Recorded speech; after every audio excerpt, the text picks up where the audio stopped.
मुझे कुछ समझ नहीं आज क्या बनाऊँ, तो आज मैं अपनी सासू माँ की रेसिपी बनाने वाली हूँ मिक्स वेज। वो बहुत ही अच्छा बनाती है, बहुत ही सिंपल बनाती हैं।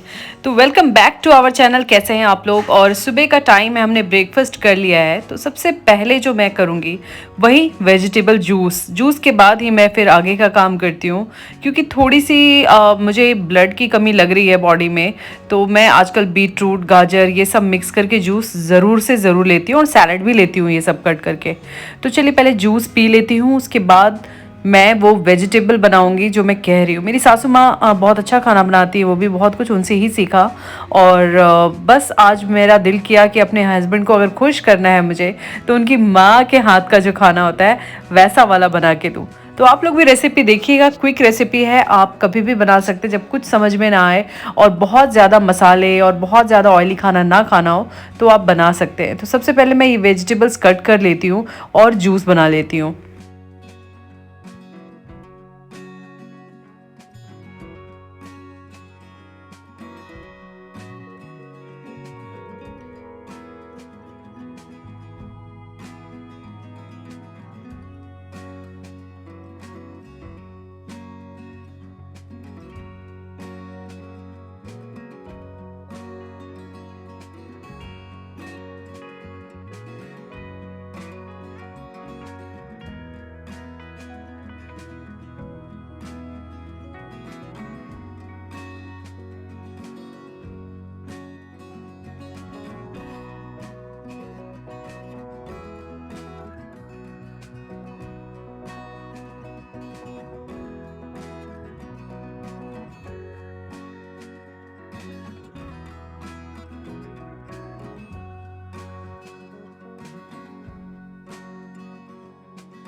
सबसे पहले मैं आटा गूंद के रख लूँगी, क्योंकि ये काम जो होता है वो थोड़ा-सा मुझे कम पसंद है, लेकिन बहुत ज़रूरी है। तो आटा अब बस ख़त्म ही है, अभी पीसने के लिए देना है। और आटा को पहले ही गूंद के रखना ही चाहिए, नहीं तो रोटियाँ जो होती हैं वो मुलायम नहीं बनती।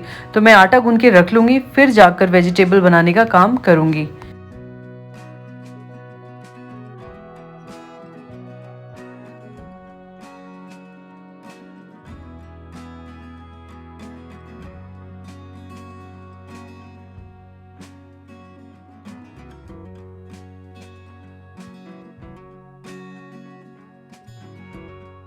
जब भी कोई भी काम करें तो थोड़ी-थोड़ी टाइम में आप साफ-सुथरा करते रहें, सफाई करते रहें, वरना गंदगी बढ़ती चली जाती है।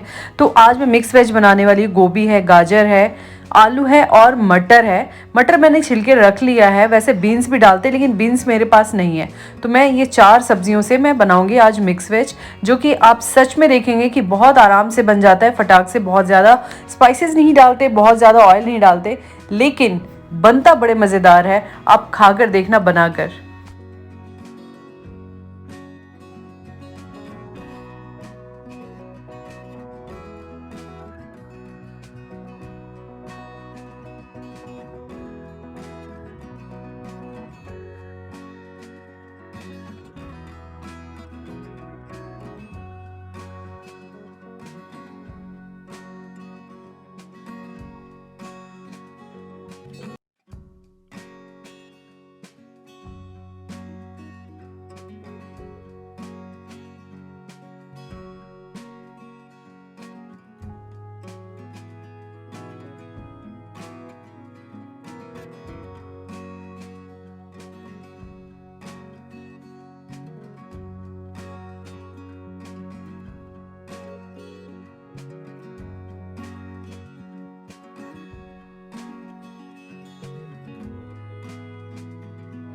कढ़ाई गर्म करने के लिए मैंने रख दिया और उसमें डाला अब मैंने मस्टर्ड ऑयल। मैं मस्टर्ड ऑयल का ही इस्तेमाल करती हूँ खाने में, आप चाहें तो रिफाइंड ऑयल का भी इस्तेमाल कर सकते हैं। और इसमें मैं सबसे पहले तेल गर्म होने के बाद जीरा और हरी मिर्च डालूंगी और उसके बाद जो भी कटी हुई सब्जियां हैं उसमें डाल दूंगी। अभी मैं नमक और स्पाइसेस नहीं डालूंगी, इसे मीडियम फ्लेम पे मैं अच्छे से भूनूंगी, क्योंकि ये सब्जी है बहुत ही ड्राई बनती है, लेकिन ट्रस्ट मी खाने में अच्छी होती है। इसमें पानी वानी मैं नहीं डालती। तो इसे जब अच्छे तरीके से भूनूंगी, जब लगेगा कि थोड़ा सा गोल्डन ब्राउन हो रहा है, तो जाकर मैं इसमें नमक डालूंगी। लेकिन मैं ये अदरक डालना भूल गई थी। जब मैं हरी मिर्च और जीरा डालते हैं तभी कटी हुई अदरक डालते हैं, लेकिन मैं वो भूल गई थी। लेकिन कोई बात नहीं, मैं अब डाल दूंगी। इससे क्या होता है, आपको डाइजेशन में अच्छा रहता है। अदरक ज़रूर डालना चाहिए, क्योंकि इसमें मटर डाल रही हूँ, आलू है, और ये सारी चीज़ें बहुत हैवी होती हैं, तो इसलिए मैं ज़रूर डालती हूँ ये सारी चीज़ें। अब इसमें मैं नमक डाल दूंगी। नमक के बाद इसमें मैं डालूंगी हल्दी, और हींग डालना कभी मत भूलिए। अब बहुत लोग इसमें अजवाइन भी डालते हैं, मैं अजवाइन नहीं डालती। पता नहीं क्यों अजवाइन का जो टेस्ट है वो मुझे बहुत पसंद नहीं है। तो इसमें मैंने हरा धनिया पाउडर डाला और उसके बाद हींग डाला, और अब गरम मसाला। स्पाइसेस बस इतने ही होंगे, इससे ज़्यादा कुछ नहीं होगा। और फिर इसे मीडियम फ्लेम पे मैं भूनती रहूँगी।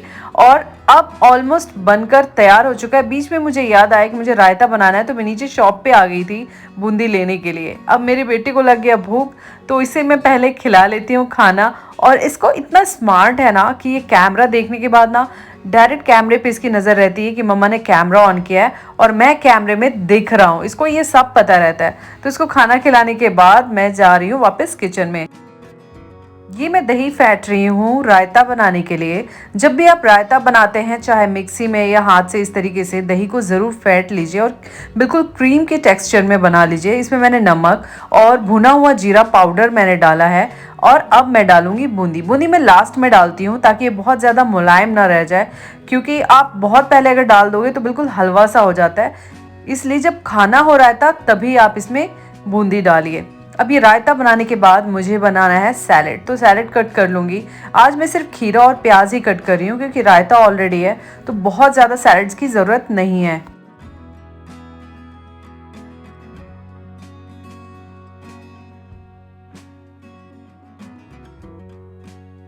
ये सब काम करने के बाद मुझे याद आया कि मेरे पेड़ जो हैं उनको मैंने पानी देना भूल गई, और इतनी ज़्यादा गर्मी पड़ रही है कि ये आप कभी भी स्किप नहीं कर सकते।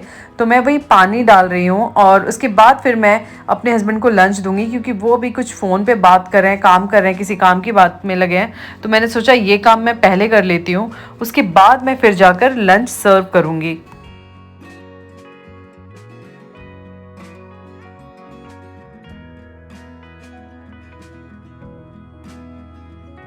अब मैं वापस किचन में आ गई हूँ, तो मैं पापड़ भून लेती हूँ। पापड़ आप चाहें तो तेल में भी आप फ्राई कर सकते हैं, लेकिन मेरे हस्बैंड डीप फ्राई चीज़ों को थोड़ा सा अवॉइड करते हैं, तो इसलिए मैंने इस तरीके से रोस्ट कर लिया है। और पापड़ खाने के साथ बहुत अच्छा लगता है ना। तो अब मैं सैलेड, पापड़, ये सारी चीज़ें मैं सर्व कर रही हूँ। और अब देखिए ये सब्ज़ी है, सब्ज़ी का कलर बहुत अच्छा आया है। रायता, रायता जब आप मिक्स वेज बनाते हो, ऐसे ड्राई कुछ भी खाना है जिसमें बहुत ज़्यादा तामझाम नहीं है, तो उसके लिए रायता या दही ऐसी चीज़ों को जब हम ऐड करते हैं खाने में, तो खाने का जो मज़ा होता है वो दुगना हो जाता है और खाना स्पेशल हो जाता है। साथ में 2 सॉफ्ट घी वाली रोटी है। तो आज का लंच बहुत ही डिलीशियस बना है। कभी घर पे ट्राई कीजिएगा।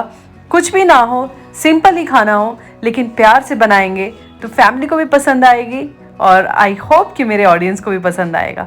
तो आई होप कि व्लॉग आप लोग को पसंद आया होगा। तो प्लीज़ लाइक, शेयर और सब्सक्राइब ज़रूर कीजिए। और आप कौन सी रेसिपी देखना चाहते हैं मुझे कमेंट सेक्शन में ज़रूर बताइएगा। अपना खूब ख्याल रखिएगा। तब तक के लिए बाय बाय, टेक केयर।